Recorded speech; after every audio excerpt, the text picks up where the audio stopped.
Hello everyone and welcome to Easy Electrical. So today we are starting our third day, that is today is 3rd October 2021.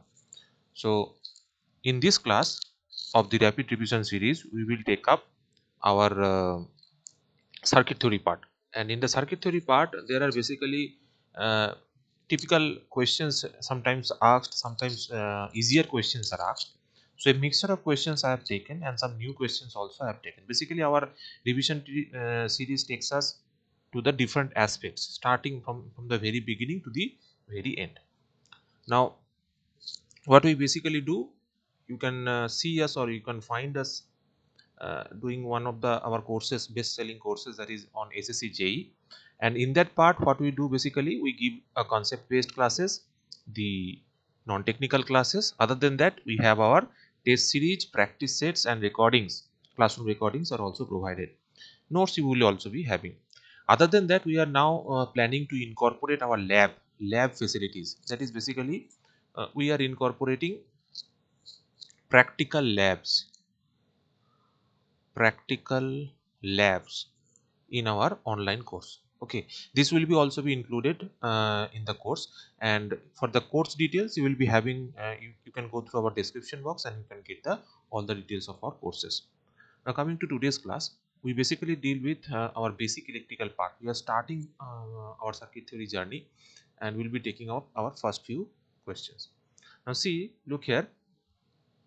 If you see here, uh, you can observe first of all, the first question is the term circuit synthesis deals with. What is the meaning of the term circuit synthesis? Here the question is asking. What do you mean by circuit synthesis?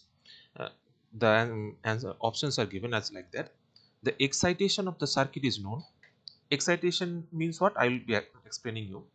The response of the circuit is known, and the network is not known, and all of the above. Basically, if you see, whenever a network we are talking about, suppose this is a circuit. Okay, so whatever input we are giving, that input is basically called as your excitation, and whatever output we are getting, that is we basically call it as our response. Now in case of the circuit synthesis, we know about whatever input is given, and we know about whatever output is also there, but we do not know about what the circuit is inside. In that case we call it as a circuit synthesis. So option D will be our correct answer. uh, I'll also mention here one of the questions, that is what do you mean by circuit analysis. So circuit analysis is a question I'd like to know from all of you. Just go in the comment section and write about what is circuit analysis and how it differs from circuit synthesis. Okay, now coming to the next question. Now what is circuit variable? uh, Include resistance, inductance, capacitance, none of this. Now you know that resistance, inductance and capacitances are called as circuit elements, not circuit variables. Now what are circuit variables? You all know current, voltage, uh, frequency, these are all circuit variables. So in this case none of this will be the answer. So be very precise about whatever questions they are asking. See here, they have given variables, not elements. These all are electrical circuit elements. Now coming to the next question. What is the basic difference between voltage and EMF? First of all, voltage is the result of EMF. Both are the same but used for separate processes of energy generation. Both are different, none of this. Now, we all know that voltage and EMF are basically used for one and the same. But we have to first of all know one more aspect of it, is that basically for the DC, whenever we are using chemical processes like battery, in those cases we basically use the term EMF is associated with basically in those cases. So it is just a, both are the same but having a separate process of energy generation. The process of energy generation is different for both of them, but we are using it as by the same meaning, but the process here we are basically for using chemical processes for EMF. Okay, so this is a typical separation between the two. Otherwise both of them are same. Now which of the following is a unit of power? Watt, joule per second, volt per ampere, both A and B. So we all know that power is basically what is that is also true. Joule per second is also true, because power may be defined as work done per unit time. Work done per unit time. Okay, now work done is basically defined as what? Joules. So joule per second. So option A and B will be A and option D will be your correct answer. Option D will be your correct answer. Okay. Now coming to the next question. Which of the following parameters have the same unit as energy? Now here some of the parameters are mentioned: work done per time, work done, force per time. None of this. So basically we all know that energy is expressed in joules, as well as our work is also expressed in joule. So work done is basically is nothing but similar representation as that of the energy. So work done will be our answer. Okay. Now coming to the next question. Which of the following expresses the point form of Ohm's law? Now which of the following you can say? First of all, V equals to IR, J equals to sigma E. Both A and B are true, or none of this. See, the point form of Ohm's law basically represents this equation. Okay, if we say that it is the Ohm's law, in that case we can say that the V equals to IR is correct.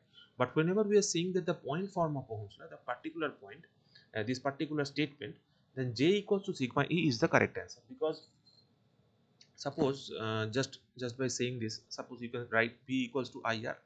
Now if we put expression for R, we can write V equals to I into rho L by A. Now if I define this thing, V divided by L and 1 by rho is equals to I by A. Now this V by L is basically electric field E.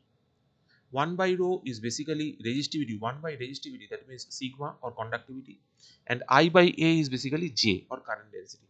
Basically this representation gives us the point form of Ohm's law. This is the basic expression that you can get.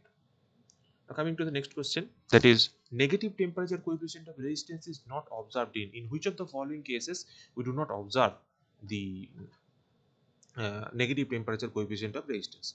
It is written like that, it is resistance is not observed.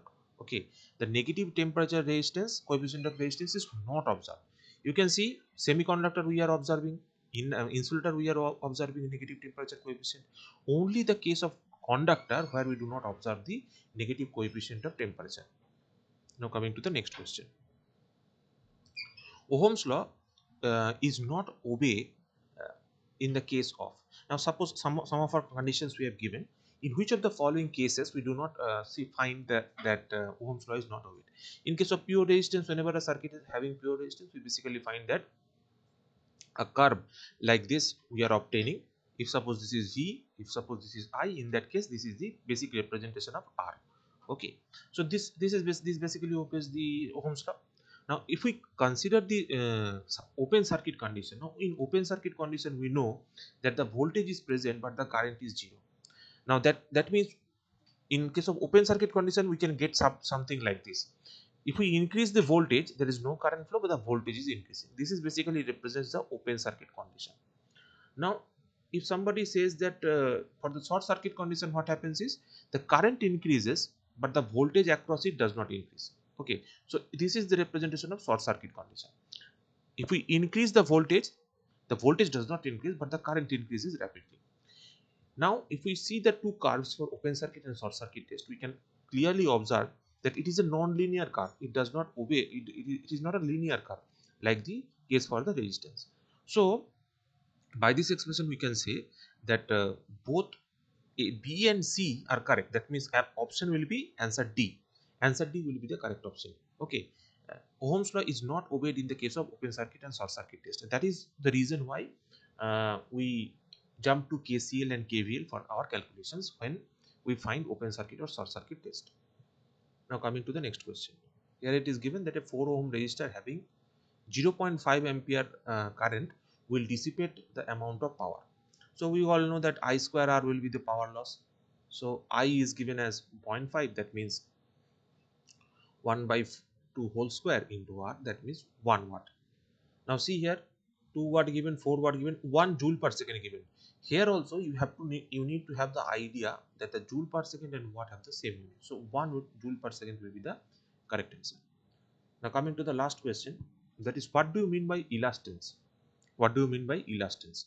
Now it is the reciprocal of resistance, it is the reciprocal of inductance, reciprocal of capacitance, or none of this.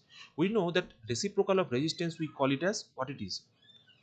Reciprocal of resistance is called as what it is? Admittance, right? That is represented as Y. Now in case of capacitance, basically the reciprocal is basically called as elastance. Okay, so this is the basic representation of this question, or of this answer of this question. So this is one of the questions, typical questions that I have found out and just shared with you. Hope you like this today's video, and if you have any questions regarding this topic, you can write in the comment section, and you can also WhatsApp me in this number, that is 833-506-7725, for any clarification if you want anything. And you can mail us at electrical easy. Okay, electrical easy, EAZY, ELECTRICALEAZY@gmail.com.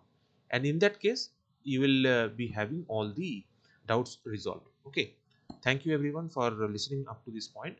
Hope you have a great day. Thank you.